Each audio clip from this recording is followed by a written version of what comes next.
I was heavily debating on changing because I'm basically like in my pajamas, but then I realized you guys have literally seen me just roll out of bed.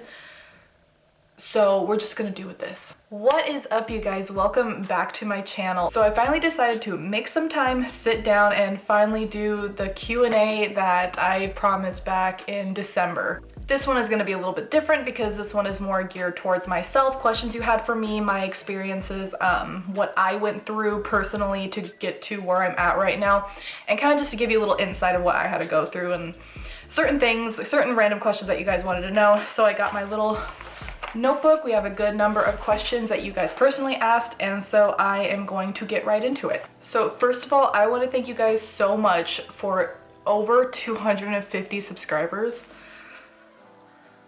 Wow, that was like super surprising to me. I literally cannot thank you guys enough. That is really incredible. I like checked my what is it, analytics.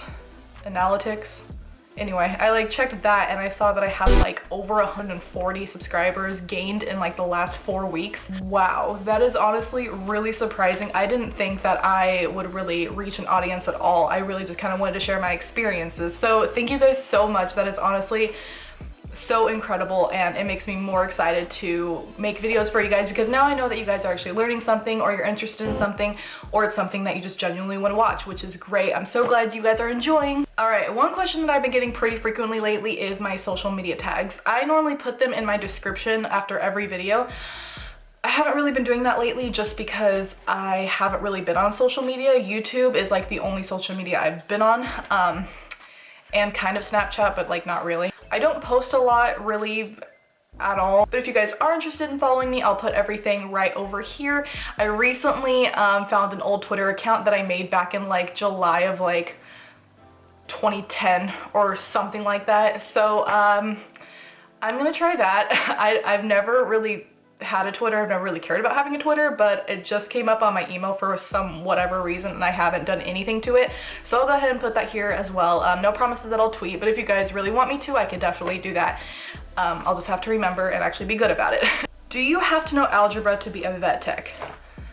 Yes, yes you do. I have not taken the vet math course that I have in my program. It's actually over the summer, but I'm in pharmacology right now and you have to convert a lot of things. So you have to take the metric system for those who are in the US. I'm not gonna say it's easy because it's not, but it's something that I have personally been told that kind of becomes a second language. So you have to convert, dosage you need to give them of drugs, and then of course you have to think of fluids and all that fun stuff. Believe me, I'm dreading that. I am god awful at math, so trust me when I say that you'll be okay. It just takes a little bit of practice. I've been doing this like crazy, and it's math that you actually genuinely need to know, and math that is not a waste of your time. So I honestly, yes you do, it's a good amount of math, but literally when I worked at a hospital, all the techs and the assistants would literally pull out a calculator to convert everything. So as long as you know the formulas, you'll be fine.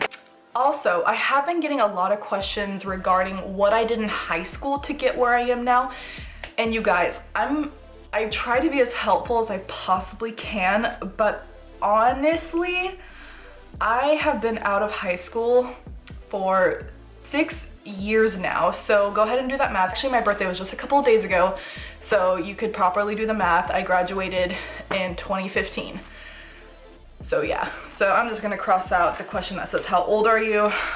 Because clearly you guys can figure that out. So a lot of questions about high school. I'm gonna answer the best of my ability, but honestly, I don't remember a whole lot. So here we go. What are your science grades in high school, and how does that compare to how science feels now that you're doing it specifically for a program? So like I've said before, I was a solid C student. I did not try at anything, you guys. I put no effort into school whatsoever. My senior year, I literally took 4 electives, and one of them was an office aide, which was great, by the way, but I literally did not care about grades whatsoever. I had no clue what I wanted to do with my life. I had no intention on working my butt off to get great grades, just to not know what I'm doing after high school. So they were most likely C's, maybe a D or 2. I'm honestly not sure. What's cool about the science that you learn in your program, or at least what I have learned thus far, is you kind of take what you have learned and it's like a total different science. Like we all know red blood cells and white blood cells, you know, with like your basic biology class, you kind of learn, you know, oh,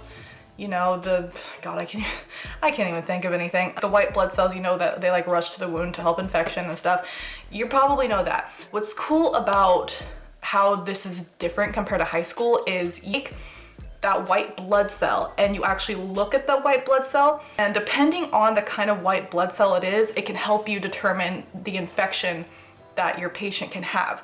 So that's what I find really cool. It's the applied science is really awesome. This is how they help, and this is how they work and what they can indicate. So that's what I find really cool. To me, I care a lot more now that it's applied and that it can actually help me in my career. It's hard. I'm not gonna say it's easy. It can be really hard, but if you really enjoy it, it's honestly really fascinating to me, then you'll be okay. You need practical experience beforehand to go to vet tech school, and did you have to test into it? No. The only experience that I've ever really had was I worked at a grooming salon, a dog grooming salon, and then I worked at a vet clinic. So that was the only experience that I had. No, I didn't have to test into it because it was through community college. But you guys, this is at least how my program works. There are some people in my program that have never had a pet, that have never worked around pets, that have never even really been around pets. So don't get discouraged. Of course it can vary with the demand in the schools and everything like that, but do not get discouraged. I promise you, you'll be okay. Just literally just get your foot in the door any possible way you can. I highly recommend. What do you look for when using a stethoscope? So I'm not too sure how to answer this question, mainly because I have only used a stethoscope twice in my life, and I am not super great at it. What's nice about being in person, regardless because that COVID is around, is that we were kind of walked through what to look at. Like, this is where you feel for the heart in ruminants. This is where you look for the heart in dogs. Respiratory, I still cannot figure out respiratory to save my life, but heartbeats I'm really good at right now, the 2 times that I've done it. Not too sure how to explain it super well. I feel like if I had more experience, I would be able to tell you, but honestly, I would just try to get hands-on experience. That's the best way I learned, and I feel like that's really the true way that you can learn how to be a really great vet tech, is in person the best you can, even if you have to work at a clinic. Do you think it's logical to work full-time and enroll into a program? So actually, during my orientation to my program, we were told if we can, do not work, period. It was mainly towards people who worked like full-time. Like, they do not recommend you working full-time, but they even said like try to lessen your load the best you can. But of course some people can't do that, and I totally understand, but it's a lot of work, you guys. I would not recommend working full-time at all. I can't imagine working full-time right now, just because I'm constantly studying and I'm constantly trying to get to where I need to get to educational wise, and I really honestly don't know how some people are doing it. So it's a lot, at least for my program. I'm sure if you're doing like Penn Foster or something like that, because you can go at your own pace, that might be a little bit more easier to navigate. But if it's like a set curriculum and you have to get certain things done within a certain amount of time, I really don't recommend it at all. That just sounds exhausting to me personally. Do you feel like your first semester was sort of like learning in a foreign language with all the medical terms? Yes, I did. So I actually took my medical terminology class a semester before I actually started the program, because it's one of those classes that you could just like take just for like educational purposes or whatever. And I was so lost. It was so much. The root words and the suffix and everything about them were just so complicated, and I still don't know a majority of them to this day. It's like one of those things. I mean, when you talk about language, you have to practice language constantly and you have to be around that environment. So I have learned more on the job and more on my internship and more in school than I have on my own, because it was an online class. Yes, it was a lot. Soon your brain will start to like piece together things the more you're around it. What is your overall dream job?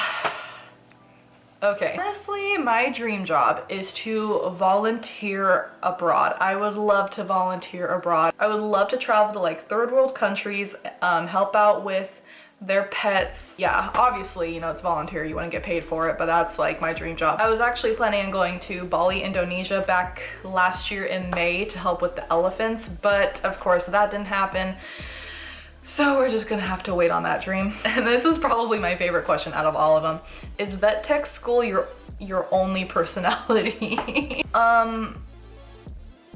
Yes, as of right now, yes, it is my entire personality. Kind of going back to the previous 2 questions, I love traveling, and that's another hobby that I do. But with a mixture of COVID and having school and having to study and just having all this craziness, I can't do my hobbies that I would love to do. I love traveling. If you guys go down to like the beginning of my channel, you can see the places that I've been to. I honestly absolutely love it. I love dancing. I'm not super great at dancing, but I love dancing. So yes, right now vet tech school is literally my only personality, and that's really the only thing that I can do right now. But when everything clears up and I'm able to travel again, your girl's gonna be traveling. I'm curious, do any of you watching actually like enjoy traveling? Because I have a ton of traveling tips, a ton of experiences that I would love to share if you guys are interested. I know I kind of base this whole channel around vet tech school because again, this is like the only thing I have going for me right now. But if you guys are interested, I could totally do a traveling video, totally do a traveling Q&A. It's completely different, but it's another thing that I love to do, and I'm sure some of you love to do that, so. All right, and the final question I'm doing today, how do I know vet tech school is for me? Well, unfortunately, there's not a ton of people to kind of walk you through it. Like I said, I think it was my very first video that I did, there's more vlogs on things regarding like nursing and doctors and kind of like, you know, basically like kind of human medicine, where you can kind of get a taste of what everything is. Whereas with vet tech school, I had no clue what I was getting into, and there was like little to no information on YouTube about like what it actually is and what I'm getting into. So obviously that's one of the reasons why I started this, is just kind of give everyone kind of an insight of what you're getting into, going along with me. But it's hard, and I honestly recommend you look at, kind of get an idea, look at the classes that you're getting into. I recommend working at a clinic, shadowing at a clinic, anything like that, because it can be a very hard job. It can be a very rewarding job as well, but it can also be a very sad job. Like, it is healthcare after all. You do have to deal with a lot of tragedies, a lot of compassion fatigue, and a lot of burnout as well. So just make sure you do your research, get the experience that you need to, and overall you should be just fine. Alright guys, thank you guys so much for watching. I'm trying to do 1 video a week. We will see how that goes, considering I have 3 tests in the same week, like in 2 weeks. So no promises, but I'm trying my best, and if you guys want to see something specific, feel free to let me know. I will gladly do that. Alright guys, I hope you enjoyed this week's video, and I will see you in the next one. Bye!